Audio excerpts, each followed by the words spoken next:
ታዳጊ ወጣት ስትሸጋገር ውበቷ እንደ ልጅነቷ እዩኝ እዩኝ አይልም ነበር።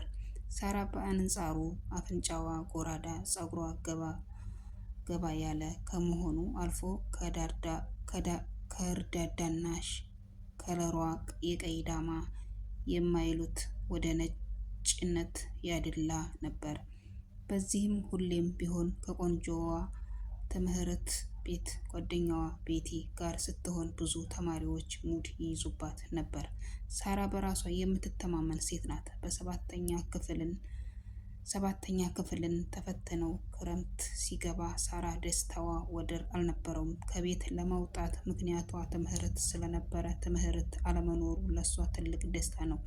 አባቷ ይህን ቢያውቅም ምንም ማድረግ አልቻለም። እናቷን አታውቅም ይሄ ተጽዕኖ አሳድሮባት ይሆናል ሲል አባቷ በስተርጅና ሚስት ለማግባት ወስኖ አንዲት በእድሜው በሰል ያለች ግን ስራዋ ገና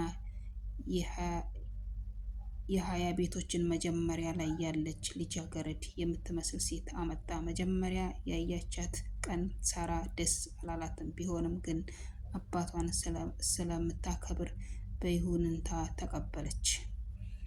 ወራቶች አለፉ። የ8ኛ ክፍል ሩብ ዓመት ፈተና ደርሶ ሳራ ሌሊት ተነስታ ለማጥናት ከመኝታ ክፍሏ ወደ ሳሎን አመራችና መብራቱን አበራች።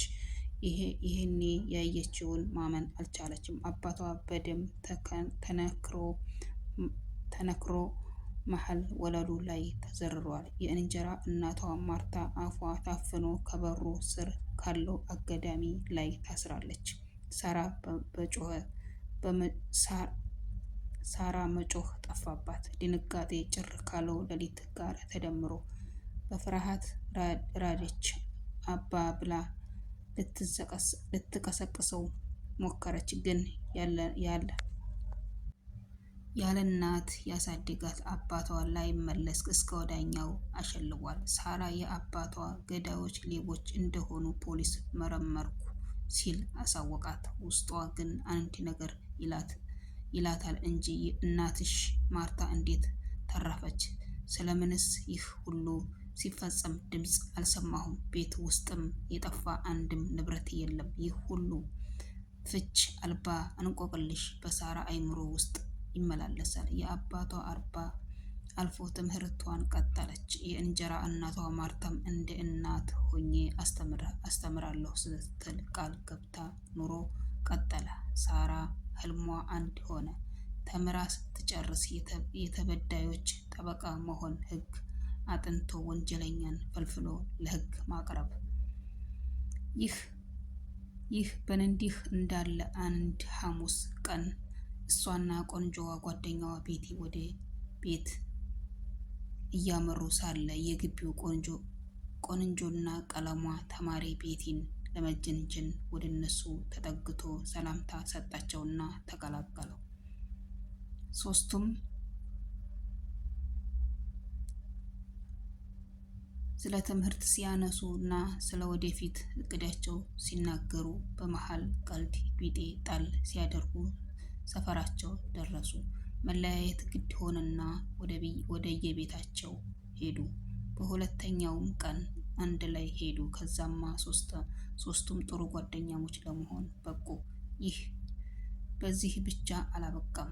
ልዑል በቤቲ ውጫዊ ውበት ተማርኮ የነበረው ቢሆንም ሳያስበው ለካ ሳራን ወዷታል። ሳራ ስትስቅ፣ ስታወራ፣ ስታኮርፍ ብቻ ምንም ስትሆን ለሱ ስሜት ይሰጠዋል። ካላገኛት ይከፋዋል። ይህን ስሜቱን ግን ሸሽጎ መዝለል አልቻለም። ለሳራ ፊት ለፊት ከምነግራት ብሎ ለቤቲ እንድትነግርለት ነገራት። ይሄኔ ቤቲ በጓደኛዋ በመበለጧ ውስጧ ቅናት አናወጸው። እሷ ቆንጆ ሆና በልዑል ሳትፈቀር ሳራ መፈቀሯ አበሳጫት። ሳራንም ከዚህ ልጅ ጋር መሄድ እናቁም ስትል ስለሱ መጥፎ ነገር አልፎ በመልኳ እንደሚቀልድ ነገረቻት። ሳራም ቤቲን እና ታምናት ተወዳት ስለነበረ ልዑልን ዓይንህን ላፈር አለችው። ልዑልም ቤቲን ምንም ሆና ነው ብሎ ሲጠይቅ እንዴት የፍቅር ጥያቄ ይጠይቀኛል ብላ ነው ስትል አራራቃቻቸው። በትምህርቱ ጎበዝ የነበረ ልጅ ፈዘዘ። ሳራም ልዑልን እንደወደደችው የገባት ሲራራቁ ኑሮ መልኳን የፈጠረውን እና አባቷን ያሳጣትን አምላክ እያማረረች የማታውቃትን እናቷን ፎቶ ላይ አፍጥጣ ማደር ጀመረች። አንድ ዕለት ሳራ ትምህርት ቤት ሄዳ ራሷን በጣም ሲያማት ግማሽ ቀን ላይ አስፈቅዳ ወደ ቤት አመራች።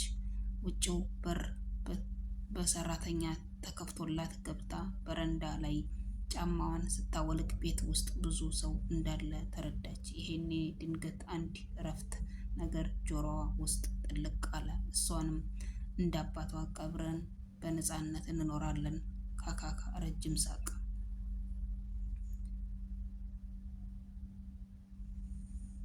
ክፍል 2 ይቀጥላል። እና ውድ ቤተሰቦቼ ለዛሬ ይዣት የቀረብኳት ቪዲዮዎችን ትመስላለች። በቀጣይ ቪዲዮ እስከምንገናኝ ሁላችሁም በያላችሁበት ሰላማችሁ በዘት ተረፍረፍ ይበልልኝ እያልኩኝ አሁንም ለቻናሉ አዲስ የሆናችሁ ላይክ፣ ሰብስክራይብ አድርጉ። ሀገራችንን ሰላም አድርጎ ሁላችንንም ለሀገራችን ያብቃን። የስደትን እንጀራ በቃ ይበለን። ሀገራችን ላይ እንጀራችን ይክፈትልን። ከሰው ቤት እንጀራ ይገልግለን። ሁላችንም በያለንበት እናት አባቶቻችንን በያሉበት በሰላም በጤና ለሀገራችን ያብቃን። እኛንም ቤተሰቦቻችንም ልጆቻቸውን ተለይተው የኖሩትን ያክል በሰላምና በጤና እንዲሄዱላቸው እመኛለሁኝ። እና ውድ ቻናሌ ቤተሰቦች አሁንም ከእናንተ የምፈልገው ላይክ እና ሼር ማድረግ ነው። አበረታቱኝ። ቻናል ተዘግቶብኝ ነው። ይሄ አዲስ ቻናል ነው። ቪዲዮ ስታጫውቱ እስከ መጨረሻው አጫውቱልኝ። ሰዓት እፈልጋለሁ። የምትደምሩ ደግሞ እህት ወንድሞቼ ኮሜንት አስቀምጡ። እኔ ለብቻዬ ልደግ አላለም። አብረን እንደግ፣ አብረን ተያይዘን እንደግ። ኮሜንት አስቀምጡልኝ። እናንተን እመልሳለሁኝ። እያደረጋችሁልኝ ላለው ትብብር ሰብ ለምታደርጉኝ፣ ላይክ ለምታደርጉኝ ሁላችሁንም ከልብ ነው ምስጋናዬ። እና ይሄ ቻናል ደግሞ ትልቅ ነገር ላይ ደርሶ ቁም ነገር ላይ ደርሶ ሁላችሁንም የማመሰግንበት ቀን ሩቅ አይሆንም። እና ውዶቼ አሁንም እርዳታችሁን እፈልጋለሁ። ሀሳብ አስተያየታችሁን በኮሜንት ብታሳውቁ ደስ ይለኛል። ላይክ ታደርጉልኛላችሁ፣ ኮሜንት ላይክ ታደርጉልኛላችሁ፣ ሰብ ታደርጉልኛላችሁ። ኮሜንት ግን እያገኘሁ አይደለም እና ኮሜንት እንድታደርጉልኝ ሀሳብ እንድትሰጡኝ እፈልጋለሁኝ። የቀረም ነገር ካለ የማስተካከለውም ነገር ካለ እንዳስተካከል ለኔ ይጠቅመኛል። ያላችሁን አስተያየት ኮሜንት ላይ ብታስቀምጡልኝ ምንም ቅር አይለኝም፣ በደስታ ነው የምመልሰው። ምክንያቱም ምንም የማውቀው ነገር ስለሌለኝ እንደውም እንዳውቅ ነው የሚረዳኝ። ማስተካከል ያለብኝን እንዳስተካከል ይረዳኛል። እና ኮሜንት አስቀምጡልኝ። በቀጣይ ቪዲዮ ውስጥ የምንገናኝ ሁላችሁም በያላችሁበት ሰላማችሁ ብዝት ትርፍርፍ ይበልልኝ እያልኩኝ ለዛሬ ያልኳት ቪዲዮ ይቺ ነበረች። በቀጣይ ቪዲዮ ውስጥ የምንገናኝ ሁላችሁም በያላችሁበት ሰላማችሁ ብዝት ትርፍርፍ ይበልልኝ እላለሁም በድጋሚ እስከምንገናኝ ሁላችሁም በያላችሁበት ሰላማችሁ ብዝት ብሎ በሰላም እንገናኝ እላለሁኝ። ለዛሬው በዚህ አጠናቅቄያለሁኝ። በቀጣይ ቪዲዮ ውስጥ የምንገናኝ ሁላችሁም በያላችሁበት ሰላማችሁ ይብዛ።